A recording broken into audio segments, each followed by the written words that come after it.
Hello, I'm Joe and welcome to Access A-List. Now, I promise this is going to be the last week I'm going to open with an awards show.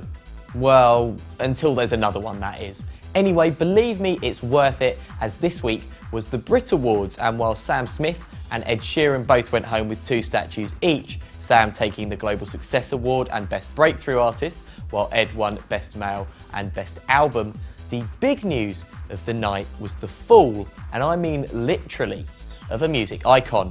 In an otherwise dull evening, it was Madonna's performance of her new single, Living for Love, that's grabbed all the headlines, and it wasn't for the quality of her singing.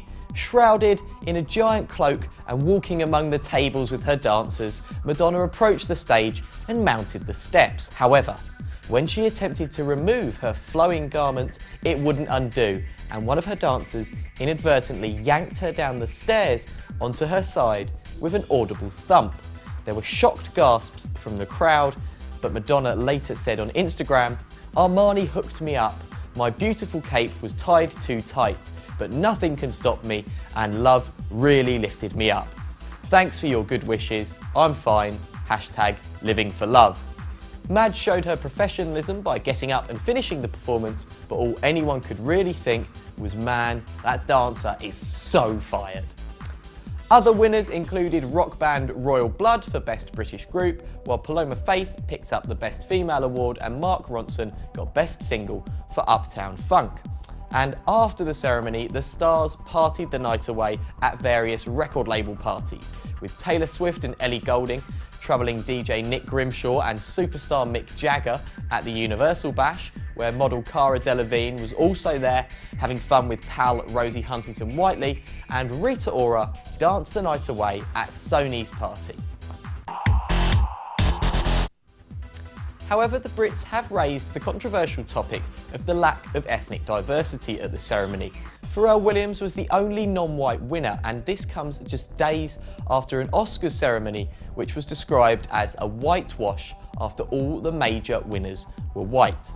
Speaking after the ceremony, DJ and broadcaster Edward Adu said the Brits are run by middle-class white guys in suits who don't have a clue about their own industry's diversity. It seems the judges simply don't think the ethnic talent we have is worthy of being rewarded.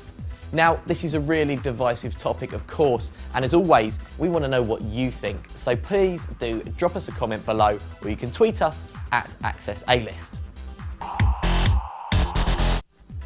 To Arab's Got Talent now, and one of the moments of the series, as 11-year-old Mohammed Al-Sheikh tried desperately to hold back his tears on Saturday night.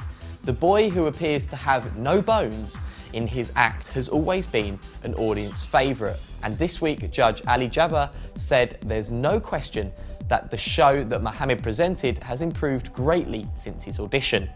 Now he has a professional edge. We just witnessed a professional artistic show with rhythm and a theme and a style, with a beginning and middle and end, in a theatrical way.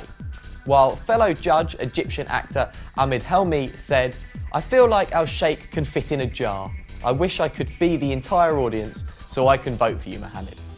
The other big winner on the night was Marawa, a hula hoopist originally from Somalia. She performed with a burning hula hoop while wearing platform heels. To the Dubai Jazz Festival, and due to high demand, organisers have had to release 1,200 additional tickets to see the Golden Globe and Oscar winner John Legend perform at the festival. But in other news from the event, James Blunt's third appearance in 6 years has been met with some raised eyebrows. Having been on an 18-month world tour, maybe the singer is feeling a bit jaded, as his opening performance was described as having none of the production, none of the visuals of his space-themed moon landing show. The whole tour, however, he tells us, has been a rehearsal for Dubai. Right, James. Blunt has also been criticised for not being cool, but then again, it's a jazz festival, and he's not cool. That's kind of not the point. He was supported by Christina Perri, who was slightly better received, but bear in mind, only slightly. In some sad news now, we regret to announce that renowned Lebanese actress Suad Karim has died after a long battle with illness. She was one of Lebanon's acting legends and will be sadly missed by those in and outside of her homeland. Karim once said that she had never got married because she considered her acting career to be her first love, but she is survived by her family, and a funeral service was held in Beirut. Our thoughts are of course with her family and friends at this sad time. Some exciting film news now, and we're delighted to bring you the exclusive behind-the-scenes footage from Austria, where location filming is underway on Spectre, the brand new Bond film. Thanks to Sony Pictures for the exclusive footage, and blimey, doesn't it all look a bit intriguing? It's my first time ever on a mountain. I'm quite nervous at the moment, but I'm really excited and looking forward to starting the film. Action! Above all, we have to deliver an amazing sequence, and this is going to be one of the major action sequences of the movie, a jewel in the crown, so to speak, and it's going to be spectacular, and Austria seemed to offer everything that we needed to pull it off.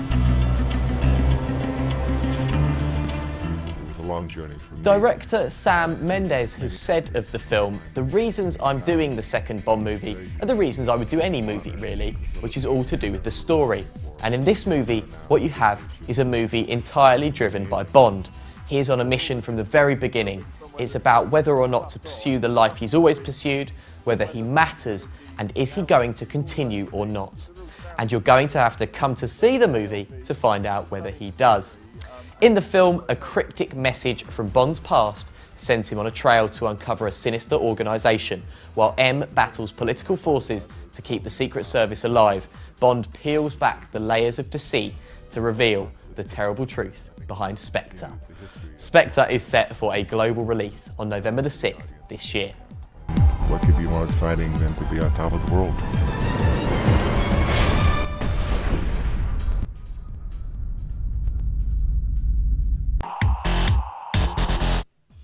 And finally, let's take a look at this week's big film releases.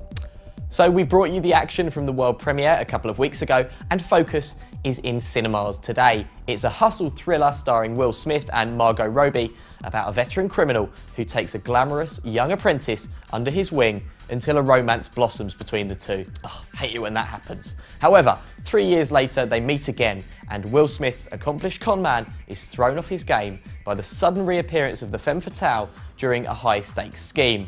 Now it's glitzy and entertaining, and we're sorry, Will, but rising star Margot Robbie absolutely steals the show. The Boy Next Door is a psychological thriller that explores a forbidden attraction that goes much too far. A single mother, played by Jennifer Lopez, becomes attracted to the teenage boy who moves in next door, played by Ryan Guzman.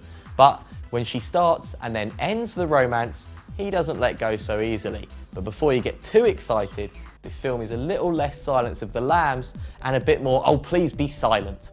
One critic we spoke to has described it as so bad, it's good.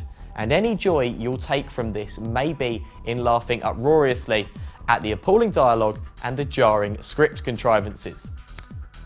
And finally, Catch Me Daddy is the story of Layla, a girl on the run from her family who is hiding out in West Yorkshire with her drifter boyfriend Aaron. But when her brother arrives in town with a gang of thugs in tow, she is forced to flee for her life and faces her darkest night. This film is tough and it's gritty, and it's also notable for its main cast being spotted on the streets. And because of that, their performances are every bit as powerful and authentic as you'd think they were. It's our pick of the week. That's it from this week's Access A-List, and for more of the latest entertainment news from all across the globe, make sure you check out levant.tv and follow us on Twitter at Access A-List. And we thought we'd play you out with a look ahead to Chappie. It stars Hugh Jackman and is one of the most anticipated films of the year. It's in UK cinemas on the 6th of March. I'm Joe. Thanks for watching. It's like a child. It has to learn. Your name? Chappie. Anything you want to do in your life, you can do. Write poetry, have original ideas. Wow. People are always fearful of something they don't understand. The problem with artificial intelligence is it's way too unpredictable. You know what's a black sheep? No. It's like when you're different to everyone else.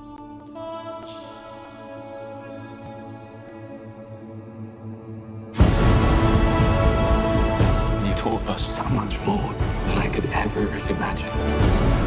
We're gonna make you cool and tough. Don't laugh, I'm being cool. This robot is going to be removed. He's just a kid. It could be the next step in evolution.